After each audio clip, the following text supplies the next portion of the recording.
Well, here it is. This is the new Range Rover Sport, new for 2013. Follows on from the new Range Rover we saw last year. Completely new model, this one. Previous generation, I was never quite sure about because the previous Sport was actually based on the Discovery and had the chassis underneath. This one, all aluminium construction, completely different car, shares a lot with the new Range Rover. And the one thing I've got to say about it, it's huge. Like Range Rover telling me that it's only millimetres bigger than the previous generation, but when you compare it with the previous generation Range Rover, which I own, I was really surprised how close this is on the size of it, particularly at the front. But you have to say it's a great design. It's obviously based on the Evoque and it's grown from there. And I think it's actually probably more successful than the new Range Rover. So let's go around some of the details on this car. Differences in the spec of the car, you start out with SE, then there's HSE, which is recognised because the grille here is silver, and then you get to Dynamic and Dynamic Autobiography, the top models, and they have this black grille and this black under here, this under tray here. I think it's the best looking of the lot, and I also love the detailing on this car. Like the full-size Range Rover, it's got those projector headlamps with the sort of name around it that look really trick. Then on the top of the bonnet we have these vents here, and then on the side of the wing there's another vent. And it's really quite disappointing, I think, that these are actually false. They're purely cosmetic. It's a trend we seem to be seeing on cars these days, that these sort of bits are added just for glitter but don't actually do anything. Then under the bonnet we have, in this example, a supercharged V8. And again, this is what they want you to look at for the engine, but I'm always quite keen to take one of these off. When we take that off, yeah, now I can see why they designed a cover for it, because that's not a very pretty engine under there. But it does produce the power. We're talking about 510 horsepower in this version, 625 Newton meters of torque, which is 476 foot-pounds of torque. So quite a lot of power in here. Move around to the side, and then you get to the core change with this car, the stretched wheelbase that has added this big interior, because there's one of the criticisms of the previous Sport, it was always a bit tight. You never really wanted to get a rear seat in a Sport. Front was always lovely, and it continues to be great in this car as well, but at the back, big change. Finally, there's proper room, proper seats in there, and it's really quite comfy in the back. It's not the sort of thing we normally do on Evo, but it's such a sea change with this new Sport.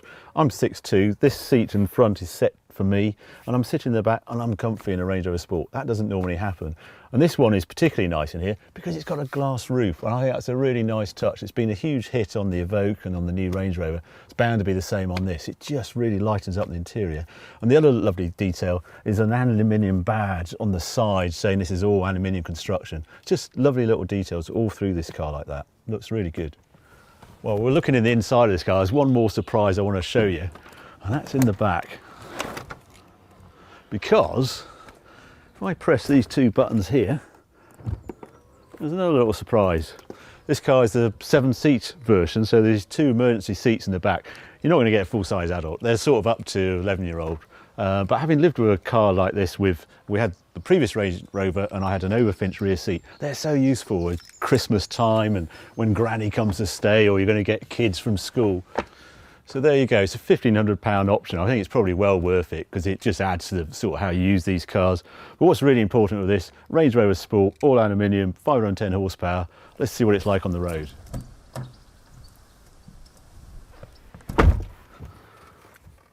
There's one thing you've got to say about Land Rover.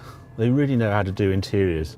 They're doing their own signature on the interior. The only way I can describe it, it looks like B&O have designed it. It's very clean.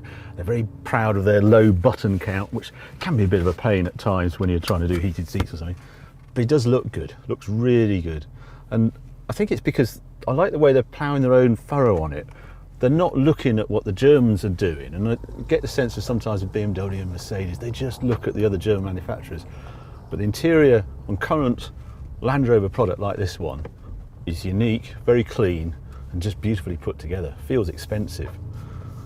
Now, I've been living with this car for about a week now, and part of living with this car, where I live on the farm, quite often come back from work and just go and have a look what the stock are up to. And I like the feeling with a Range Rover. It's part of its authenticity that it can go off-road. I'll just go and show you. Let's just see if this Range Rover Sport is a true Range Rover.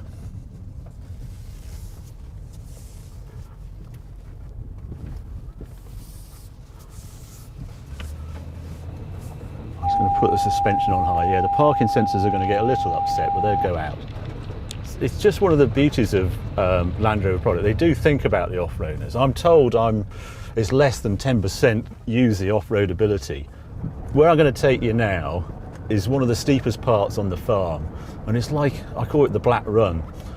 And we'll just have a little look, because you just look over the edge and think, you must be joking. And I want to see if it hits anything on the way down. It's just through here. Okay, just gently drift over the edge. And here we go, the test. That's pretty steep down there. Nothing touched. Now you just, the only thing you heard was the hill descent control working. We're taking an easier way up the hill. But it's impressive stuff that the Range Rover can do that sort of thing. It's got a flat bottom on this new Sport, so it sort of surfs over if there was anything that it was going to hit. But there you go, a little taste. Let's get back on the tarmac.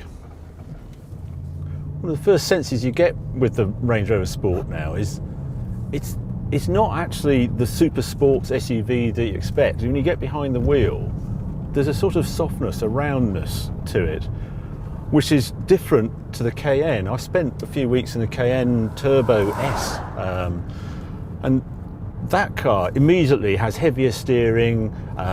It doesn't ride quite as well as this, but there's a sharpness just off centre on the steering that says, yeah, well, I'm a pretty serious car. I'm a sporting SUV. You don't get that with this new Range Rover Sport. There's a more relaxed feel with it, and I'm surprised with that, with this being the top supercharged model. But I do like the feel of the wheel, and you've got certain controls on here, and it all works really well. It's a very clear dash. And it's very quiet, very refined, this car. I'm already going slightly quicker than I should be, and yet it's utterly silent in here. Another difference with the new Range Rover Sport, you actually get a proper gear lever. They've been using that circular gear selector from Jaguar, and I think it doesn't work at all. It really annoyed me, and it wasn't intuitive to use. Thank goodness this has made a return, and it's very easy to use. And what I like about it is you just rest your hand on, and you can just control the ventilation, and it just makes sense. Much better than the circular control they had before. This particular car is £90,000 because it's got the ultimate Meridian sound system, 23 speaker, an extra £4,600 over the 19 speaker system. Which sounds quite a lot of money to me, especially when you got this to listen to.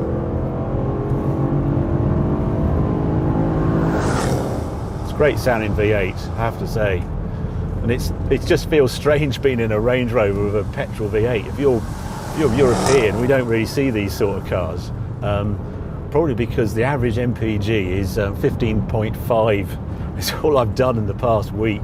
So this is in normal drive mode, but if you get the dynamic version of Range Rover Sport, you have to go into this, turn that, suddenly the dash goes red, all the dials go red, pop that over to Sport, and suddenly you access a different sort of Range Rover Sport completely, that takes off. And it really does change the character of the car. I'm in manual mode now, and it makes a lot of difference. Also the control of roll. There is a little bit more roll than you'd get with the Cayennes, but it's very well controlled for this size of vehicle. Range Rovers all come with these cameras everywhere, all around the car, and I can't get over, you're not allowed to watch TV on this screen when you're driving, but you can watch this. This is junction view. If I just touch here, I can go to curb view as well. Excellent. So you can record your crash on screen and then replay it while you're waiting for the rescue services to come and get you.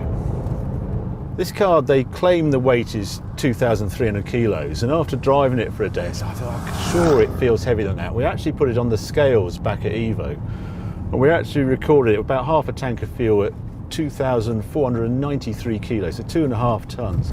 So it's a fair bit heavier than a Cayenne, which is rated at, I think it's just over 2,100 kilos, about 2,170 kilos.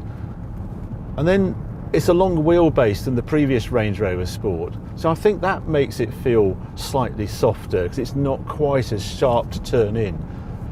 As I say, it's a nice trait to have. If you want a car that's really relaxing to drive long distance, I mean, the Range Rover Sport's always been pretty good at that.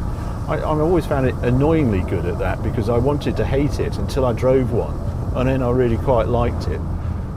And this one has that same sense, but with it being the supercharged version, I was just expecting a bit more sparkle to it. It really does go quickly. It's deceptively quick. You know, as I say, they're testing this thing at the Nordschleife, and having driven it, I can see it's got a really agile chassis, but I just don't get that feeling from behind the wheel. And I think actually what it is, it's compromised by its tyres. Because of that off-road ability that we saw before, it's pretty special. They insist on putting all-season tyres on it, while Porsche go very much for a summer tyre. This has got 21-inch wheels on it, and it's sitting on a special Michelin 275 45 21s.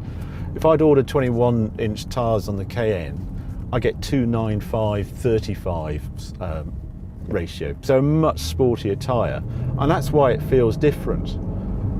I'm not knocking it, it's just a different car. It's a very good car. If I had to summarise what this car feels like, it's like when I got in it, I was expecting it to be like when you go to the movies and you're going to see an 18 film, you know it's going to be a bit edgy, a bit sharp. And then I've discovered it's actually rated as a 15 movie, and all of those little edges have been sort of sanded off, and it's slightly softer than I was expecting, but it's still a really good film. And that's what this car feels like. It feels like a fantastic car. So I suspect that we've got this car now, but that actually there might be another one, another level of sporting Range Rover to come. And what's that one going to be like?